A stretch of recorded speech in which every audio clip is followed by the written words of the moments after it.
الله. الحمد لله رب العالمين والعاقبة للمتقين ولا عدوان إلا على الظالمين.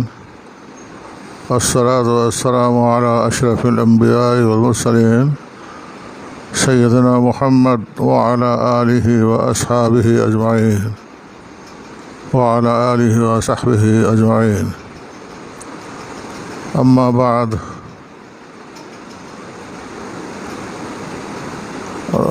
يقول سبحانه وتعالى: فاتقوا الله ما استطعتم. নবী মুহাম্মদুর রাসূলুল্লাহ সাল্লাল্লাহু আলাইহি সাল্লামের দ্বীন প্রচার এবং প্রসারের জন্য উলামায়ে দ্বীন তাদের সাধ্য অনুযায়ী দ্বীনের সেবা করে যাচ্ছেন। একটা সময় ছিল, একটা দিন ছিল যখন আমিও দেশবাসীর দ্বারে দ্বারে গেছি, গ্রামে গঞ্জে ফিরেছি, কিছু মসজিদ মাদ্রাসা নির্মাণ করেছি। এখন সে সুযোগ আর নাই, সে সামর্থ্য আর নাই, সে ক্ষমতাও আর নাই। কদিন আগে তো একেবারে নিরাশ হয়ে গেলাম। মানুষ অসুস্থ হলে দেখতে যেতে হয়, শরীয়তের নির্দেশ। দেখতে গেলে তার মনোবল একটু বাড়ে, ভালো হয়। আর যে ব্যক্তি দেখতে যায়, বাড়ি থেকে বের হওয়া পর্যন্ত, বাড়িতে ফিরে আসা পর্যন্ত সে যেন জেহাদের ময়দানে আছে। এই জন্য দেখতে যাওয়া ভালো। দেখতে গেলে রোগীর মনোবলটা একটু বাড়ে। অনেক ভাই যারা দেখতে আসেন তারা কিছু উপদেশও দেন। তাদের উপদেশগুলো কাজে লাগাতে পারলে উপকার হয়। সেজন্য দেখতে যাওয়ার কথা আছে।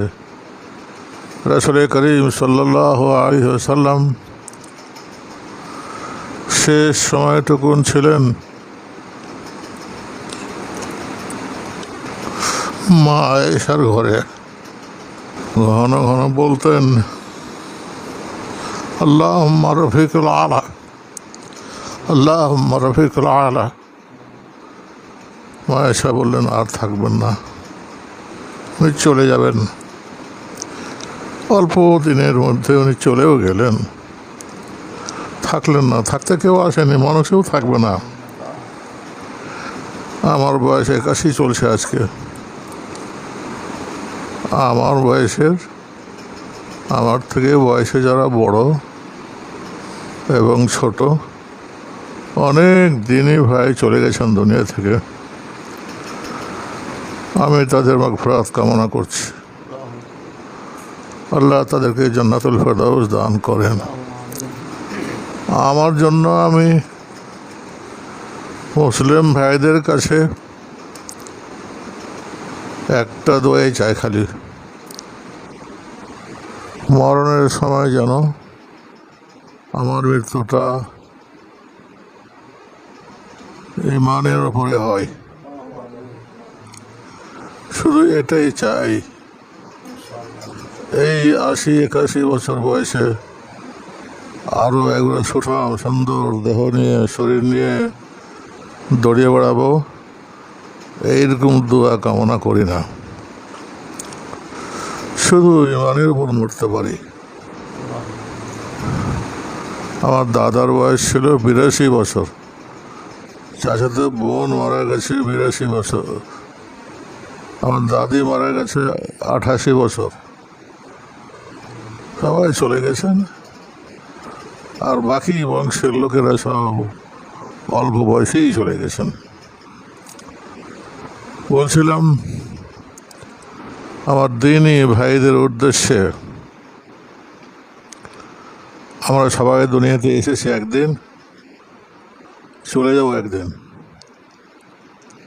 আমরা কাছে যেন আল্লাহকে বলে ভুলে না থাকি,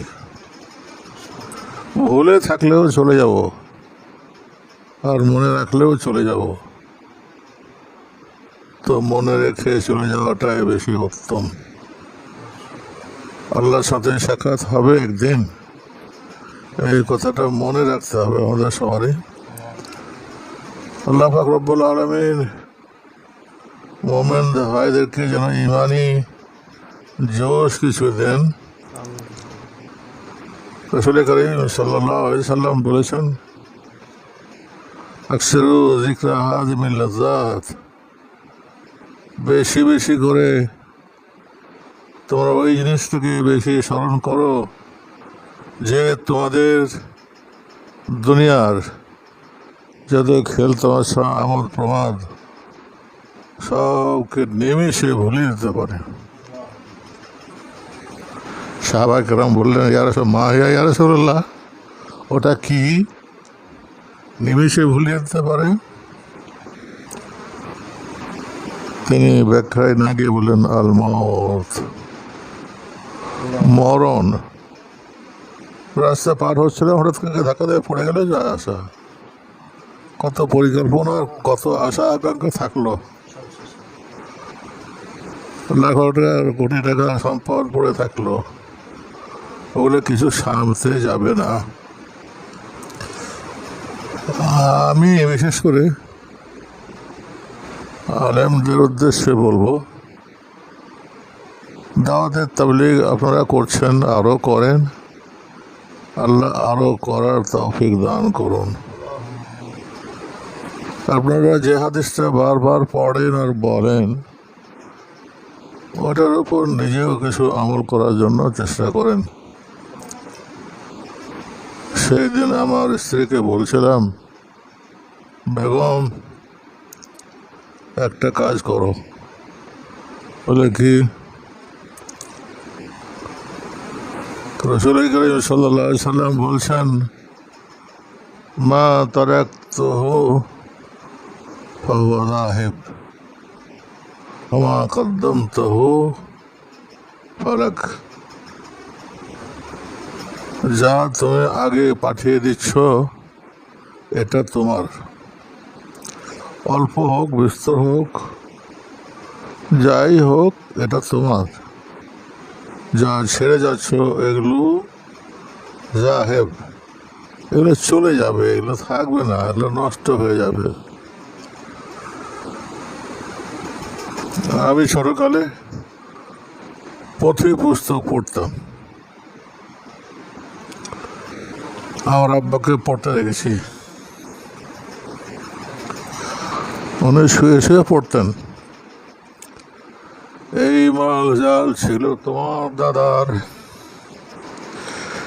তিনি ফেলে গেলে হলো তোমার পিতার, বাপের মালেতে তুমি ওয়ারিশ হইলে, তুমি মরে গেলে হবে তোমার ছেলের।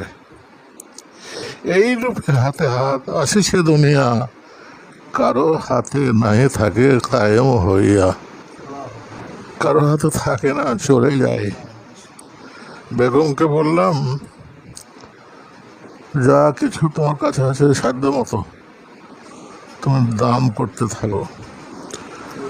ফকির মিসকিন আসলে খালি হাতে ফিরিয়ে দিও না। অনেক ফকির মিসকিন তারা খুবই দরিদ্র, আমরা চিনি না কে বেশি দরিদ্র আর কে কম দরিদ্র, আমরা কাউকে চিনি না, না চিনেই দাও। মুসলিম ভাইদের উদ্দেশ্যে বলবো, নিঃশ্বাসটা বন্ধ হয়ে যাওয়ার আগে নিজের জন্য কিছু করে যান। নিঃশ্বাসটা থেমে যাওয়ার আগে কিছু করে যান, নিজের জন্য কিছু করে যান, নিজের জন্য কিছু করতে হবে।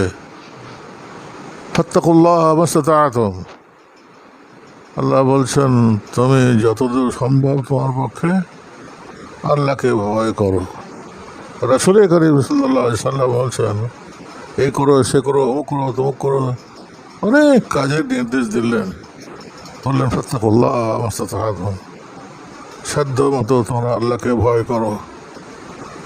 সাধ্য মতো আমাকে, আপনাকে, আমাদের সবাইকে ভয় করতে হবে। আমরা চলে যাব দুনিয়া থেকে, কেউই থাকবো না। আমার বড় আফসোস, 81 বছর বয়স চলছে, পরকালের জন্য কিছু সাথে নিতে পারলাম না। পরকালের জন্য কিছু সাথে নেওয়ার যে দরকার, হাদিসে বারবার বলা হচ্ছে, সেটাই করতে পারলাম না। আল্লাহ তুমি আমাদেরকে বাঁচাও, আল্লাহ তুমি আমাদেরকে ইমানের উপর মৃত্যু দিও, আল্লাহ তুমি আমাদেরকে ইমানের উপর মৃত্যু দিও।